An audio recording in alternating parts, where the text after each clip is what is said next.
Public sector workers have begun strike action over wages and remote work. There are two main issues in these talks: money and the ability to work from home. Key issues include wages, job security, and working from home.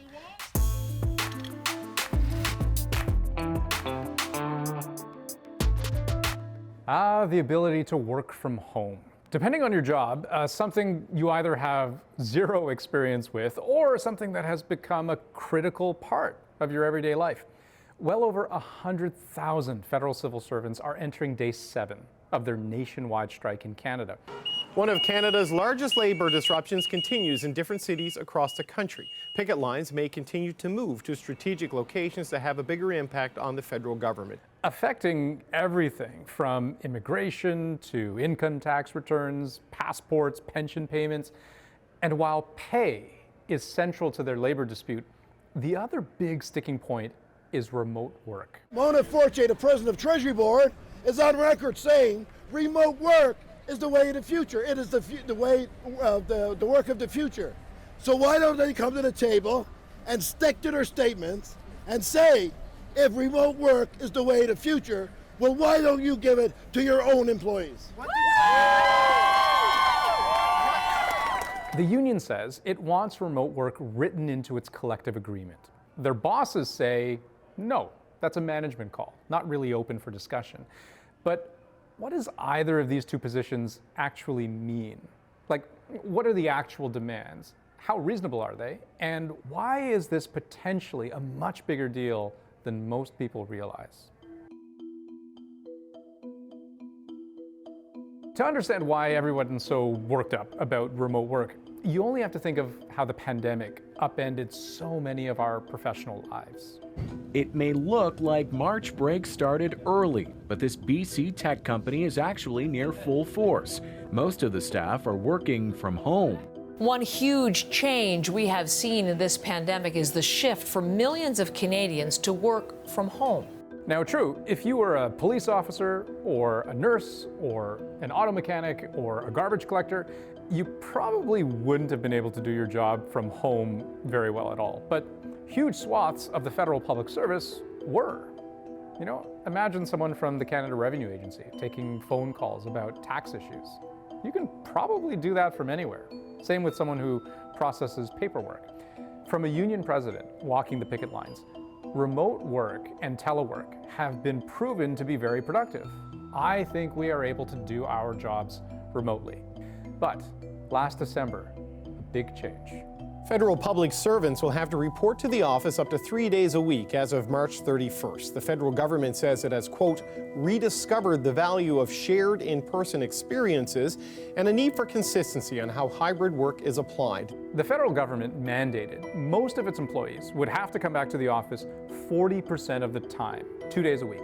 And right away, even then, the response from the union was very clear that this was an egregious violation of workers' collective bargaining rights.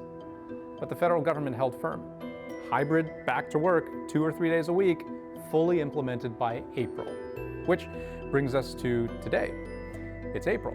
And the union's position is this, that it wants the ability to negotiate remote work into its collective agreement, meaning it doesn't want people's bosses being able to just decide who does and doesn't get to work from home and how often. And they certainly don't want the government to be able to issue sweeping edicts forcing everybody back into the office the way it did back in December. Direct from the union president, remote work is a critical issue at the bargaining table this round. And he talks about enshrining remote work in our contracts so that workers have a say in their working conditions.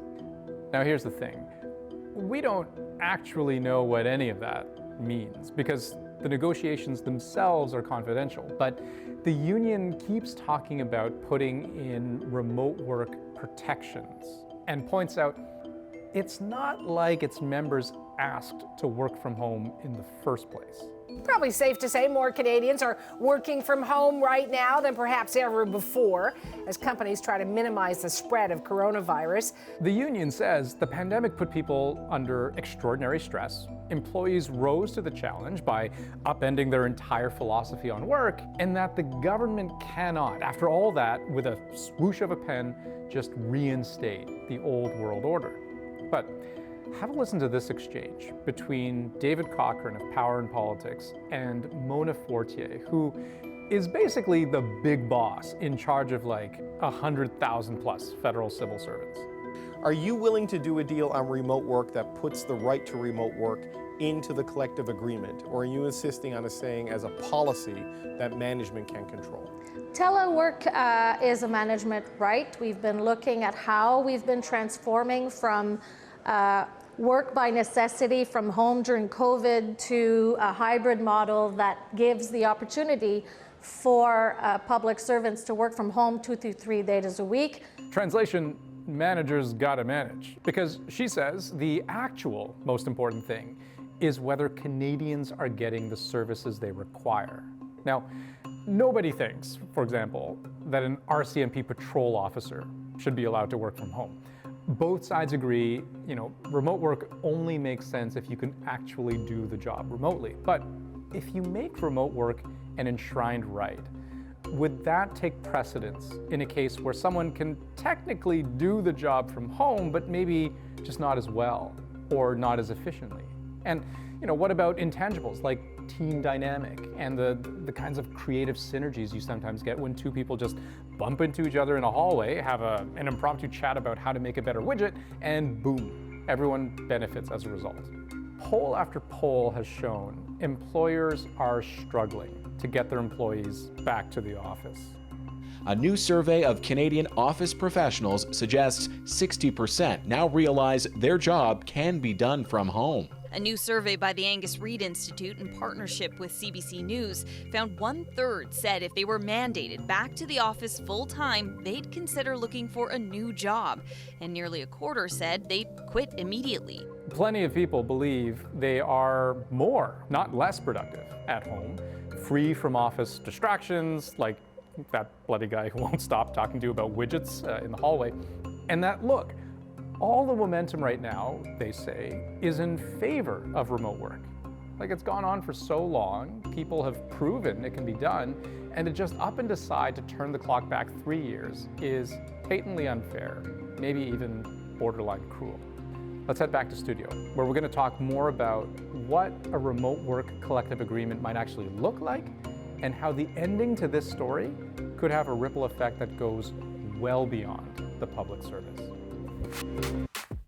Senior business reporter Nisha Patel has some of those answers for us. So Nisha, can we start with that? So what, writing remote work into a collective agreement, like what that actually looks like?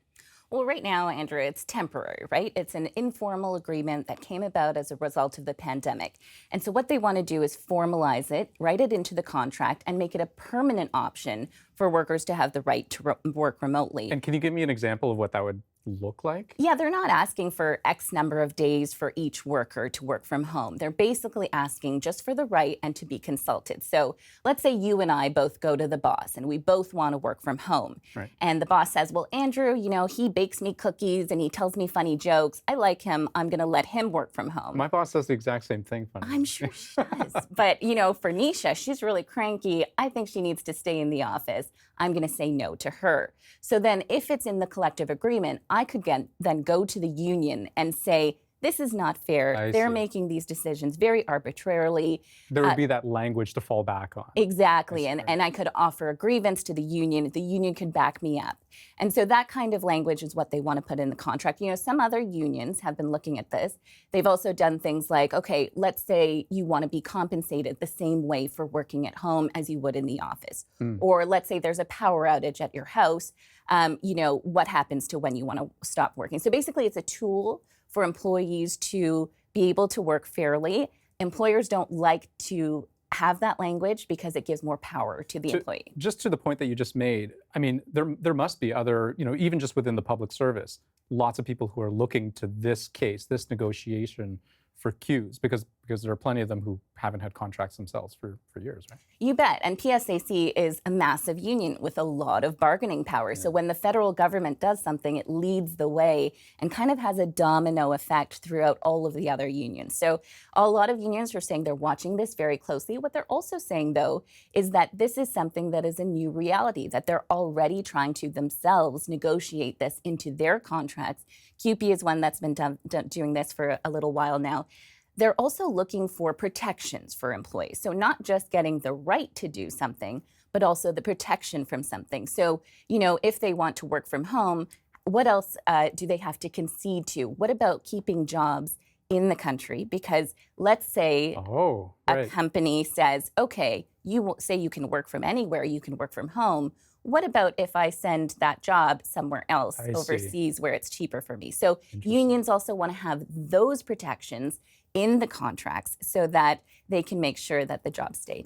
And I guess the private sector must also be looking pretty closely at this too. Right. The private sector unions are following this very closely. Unifor is one of them that represents thousands of workers across Canada. And really what can happen is that this can ripple through not just private sector unions, but non-unionized workplaces, because once something kind of becomes entrenched as something that's regular in the economy and the labor market, that is something that can ripple through. These are attractive benefits working from home, and in a tight labor market, other companies may look at that and say, okay, I have to offer work from home as well because I need to keep employees working for me. And we've seen that kind of domino effect in history, right? You bet. And a lot of the benefits that we kind of feel are common or taken for granted really started as part of the labor movement. So maternity leave, obviously a huge benefit for Canadian workers. That maternity leave program started as an employment insurance benefit, but it actually only gained mainstream acceptance after a 1981 postal workers strike, where they fought for the right for paid leave. So really something that the labor movement can fight for, that makes it something that the whole country gets as a result. Nisha Patel, fascinating stuff. Thank you so much. You're welcome.